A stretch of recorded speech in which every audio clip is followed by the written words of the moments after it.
Hello friends!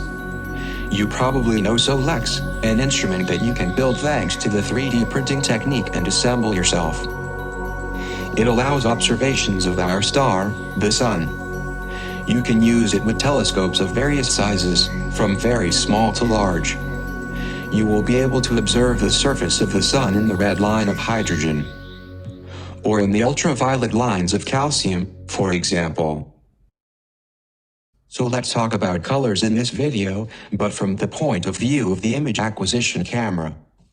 Normally, Solex is used with a monochrome camera, this model for example, which only records gray levels. But a question is often asked, I have a color camera, is it possible to make observations with it in the company of Solex? The purpose of this video is to answer this question.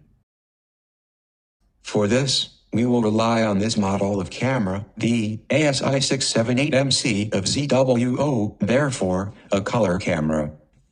You may know this box of red colors. The characteristics of this model are very interesting for planetary observation, but also with Solex, we will see. Here is a summary of these characteristics. We note in particular the very small size of the pixels, 2 microns, which will be valued later. We also notice the relatively generous size of the detector along the large axis, about 7.6 millimeters, very useful to capture global images of the solar disk.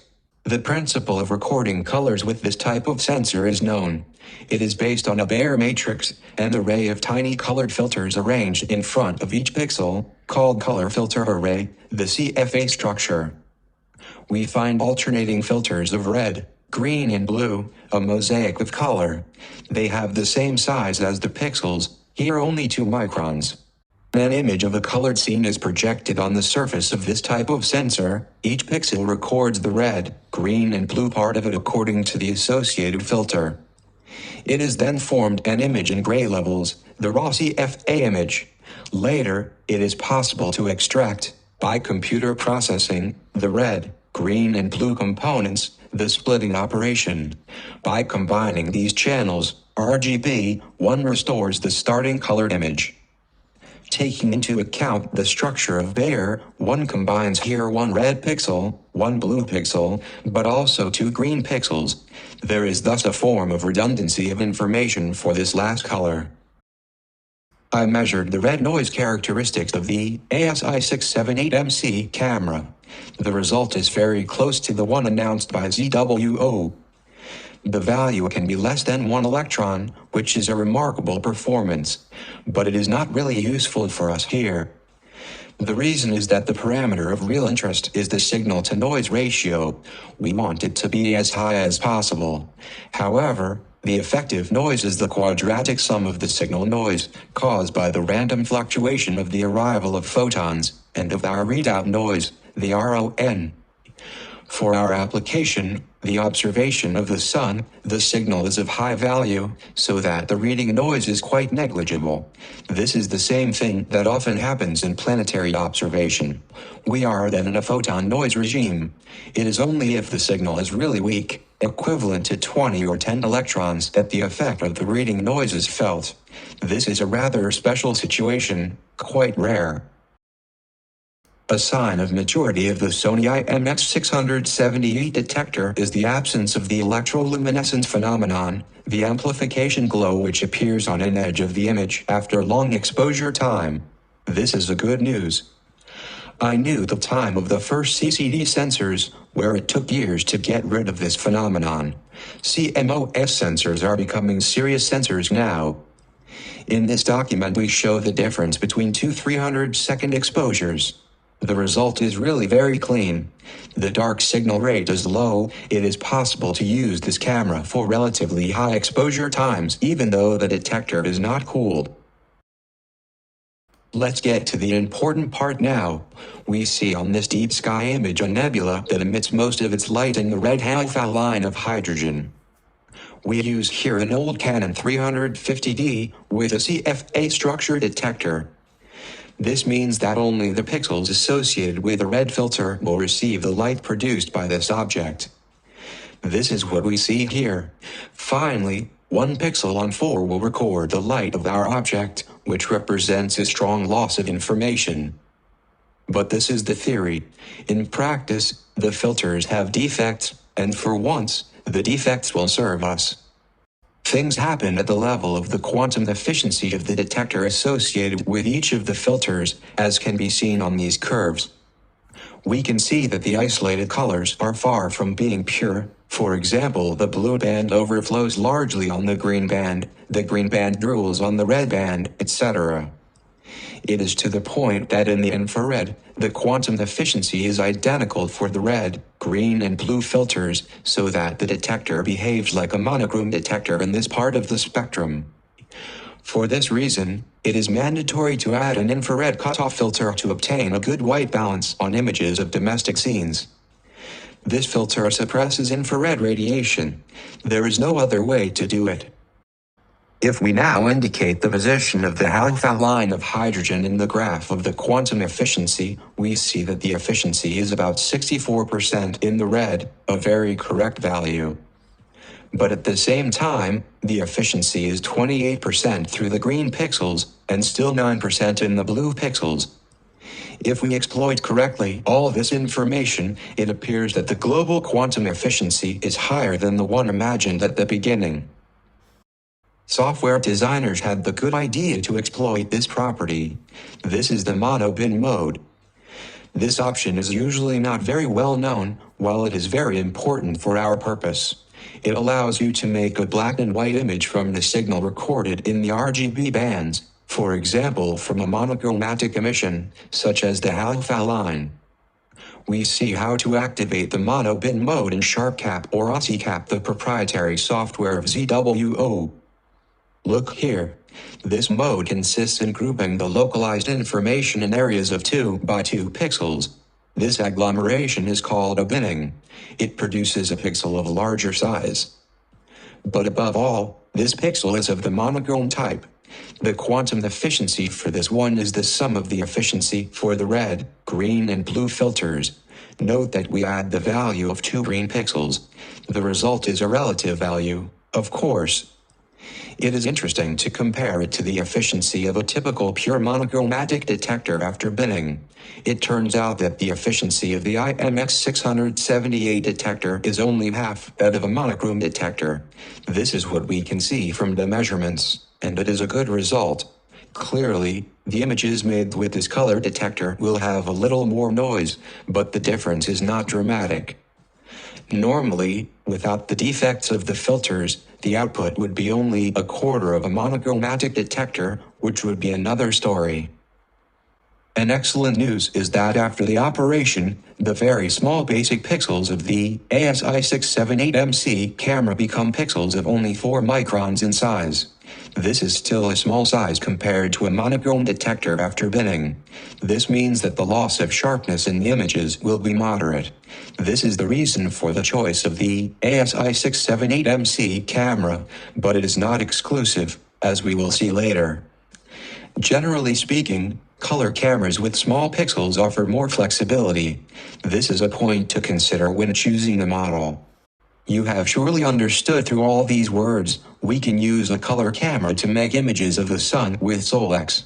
This is what we will show you now.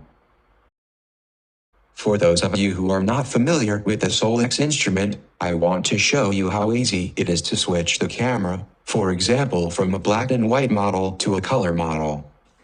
The camera is removed through the 1.25-inch nose piece. We put in place a spacer. We insert the camera in the nose piece and we tighten. We reconnect the USB cable.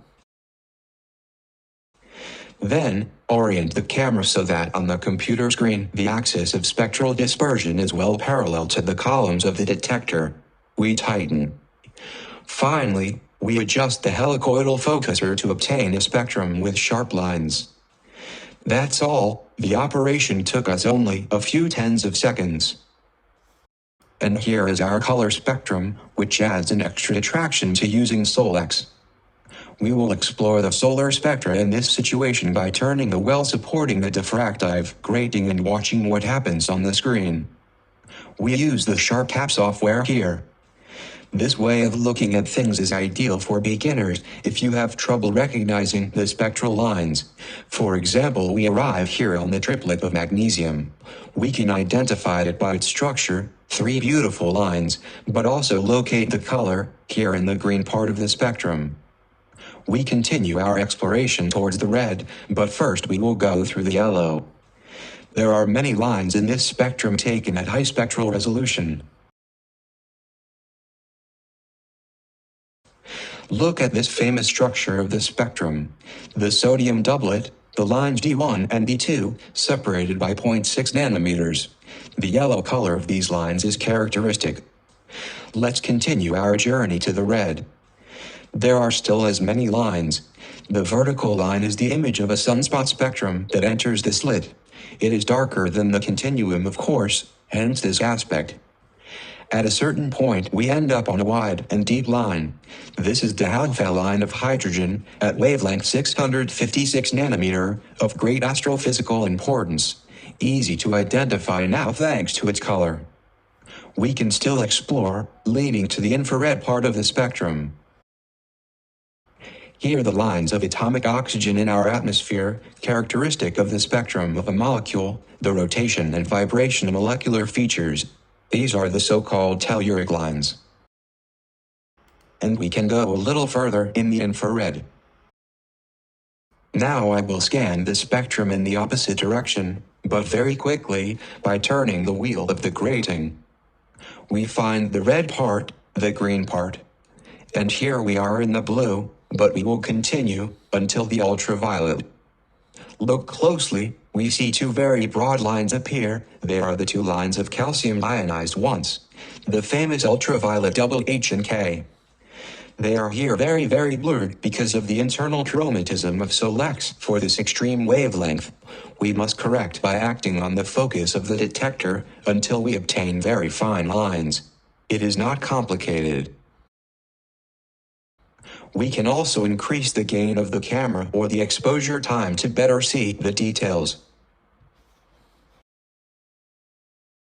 We will now put ourselves in the conditions of acquisition of an image of the sun chromosphere, using here the red line of hydrogen, which we see in color. For this we will use a simple finder scope, 60 millimeters in diameter, but stop here to 30 millimeters. The model Sky MK2, with SOLEX at the focus equipped with a camera, ASI 678MC. To better understand the rest, it is highly recommended to see the video, The Quick Start of SOLEX, available on my YouTube channel, Astro-Spectro. You will find many other videos on SOLEX and on astronomy instrumentation in general. It is easy to explore the solar disk by acting on the east and west buttons of the telescope paddle, here a virtual version on the computer screen. We see the presence of sunspots on the slit and other details inside the alpha line. Remember to configure the software for a 2x2 bin capture. It is very important for the next step. And the other important gesture is to select the mono bin mode, as seen here. We switch to active mode. The interface is that of the SharpCap software. We have switched to monochrome. The mono bin mode is active. We can again explore the disk by moving it on the SOLEX slit. We see the same details, but as if we were using the monochrome camera. The other operations are quite classic. We define a cropping area that will isolate the alpha line. We then center the line in the region of interest, the ROI. We can center to the nearest pixel in SharpCap. The exposure time was chosen to obtain a round solar disk in the raw scan result. We do not touch it, but it is possible to adjust the gain so as not to saturate the spectral continuum. We press the east button of the virtual paddle to make the image of the disk come out of the SOLEX input slit. We are in the sky background. We run the acquisition of a SER file in unlimited mode for the recording time. We click on OK, then we press the west button of the paddle so that the image of the disk crosses the slit. We work with a speed equal to 16 times the sidereal speed. The duration of the scan is only 10 seconds. The disk is again out of the slit and we find the black sky background. We think to stop the acquisition of the SER file, it is important, then we bring back the image of the disk on the slit by pressing here the East button. The processing is done with the software, INTI. We open the application. We select the file, SER. All the parameters are taken by default, we click on OK. The processing takes only a few seconds, and here is the result, our image of the sun in the alpha line with a spectral finesse of about 0.4 angstroms. We can also see a contrasted image of the prominences outside the disk by having drawn automatically a digital mask of the eclipse type. All this is obtained with a color camera, but without really noticing it, since it is used as a monochrome camera. Don't make the same mistake I did here by setting the high-speed mode option on, which may degrade the quality of the recorded signal. Remember also the mono-bin mode, which gives the choice to display a color or monochrome image, but when acquiring SER files, to be compatible with the INTI software, you must set this mode to on. You can perfectly use the OSCAP software of ZWO to capture the SER files of a solar disk scan with SolX. Here is again the color image of the alpha line. Always work in RAW16 mode and in binning 2x2. We make a crop, exactly as with SharpCap. The centering of the line is however less practical and precise because you only have the mouse pointer to do it, but with a little care, it is perfectly feasible. Now the most important thing, go to the camera settings, and in the color tab, select the bin mode. The spectrum image will appear in black and white. We take the image of the sun out of the slit.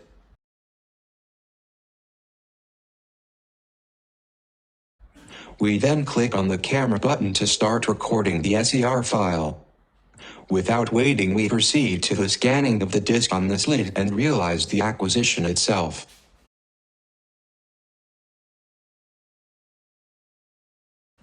By stopping the recording of the SER file. Then we make return the image of the disk on the slit. The processing with the software INTI software is then the same.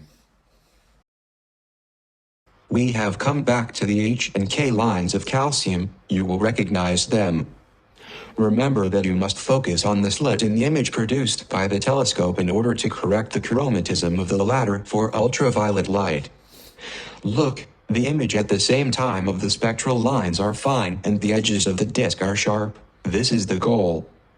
But for even better results, use the mono-bin mode. Then you move on the disk. You can see the vertical lines of the sunspot spectrum, but also details inside the calcium lines, the faculae associated with the active zones. This is an indication of a good setting. It is almost possible to describe the surface with the eyes at this stage. Clearly, the core of some spectral lines is not black at all. We use here a fighter scope costing less than $200, whose use is diverted, and we carry out with it some advanced physics. It is spectacular. Around the solar limb we can also see protuberances which stand out on the sky background. Here is the result of the two scans we just made. On the left in the line of hydrogen alpha, on the right in the line of calcium H. We recall that these documents are made with the color camera ASI678MC. Its use with SolX is clearly validated. Another example, made the next day. Of course, the sharpness of the details on the disk is related to the size of the telescope used. The focal length is only 220 millimeters. But we can see the sunspots, beautiful protuberances in the limb, etc. There is much to enjoy, especially since the implementation is almost immediate. One quickly changes here the function of the finder scope and that it is a setup, so the cost is relatively modest compared to some specialized solar telescopes. The models of color camera are numerous. Sometimes, the monochrome version is doubled with a color version, as here. prefer a model with small pixels, but in fact all of them can be used with Solex. Let's see an example with a large pixel camera. Maybe you don't have an ASI678MC camera, quite recent at the time this video is shot. Maybe you own a very common camera like the ASI224MC from ZWO, but which has larger pixels, 3.75 microns. We understand that the angular resolution will be less good, also the spectral resolution, but do not be discouraged, it is possible to obtain a result with this one. Take a look. On the left, a picture made with the monochrome camera ASI 178mm, often used with Solex. In the center, an image realized with the color camera ASI 678MC. On the right, the image from the Solex equipped with an ASI 224MC camera. The scales are respected between these images. The scales of sizes are directly attached to the width of the pixels. Even with the large pixels of the ASI224MC, it is possible to observe interesting details. If you already have this camera, you should not hesitate to use this detector in a learning context at least. Finally, I show you what the ASI678MC camera produces when used with Solex on a larger diameter telescope. Here a TF photo line refractor of 80mm in diameter and apochromatic. The attenuation of the solar flux is realized here by a Herschel Lacerda helioscope. Here, on a portion of image of the solar disk, taken at the same date as before, we can make the comparison between the image made with a camera ASI 178 on the left, and with a camera ASI 687 on the right. To be honest, the ASI 178 image has less noise, remember the difference of a factor of 2 on the signal, and offers a slightly finer image, because on the ASI 678 camera, the binning operation on the CFA structure slightly blurs the details, for a reason of sampling on the RAW image. The result obtained with the color camera is however very honorable. It is possible to do good work with it. This is a serious piece of equipment. In summary, if you have a color camera, you can start the Solex adventure, you'll see, it's great. Have a good observation.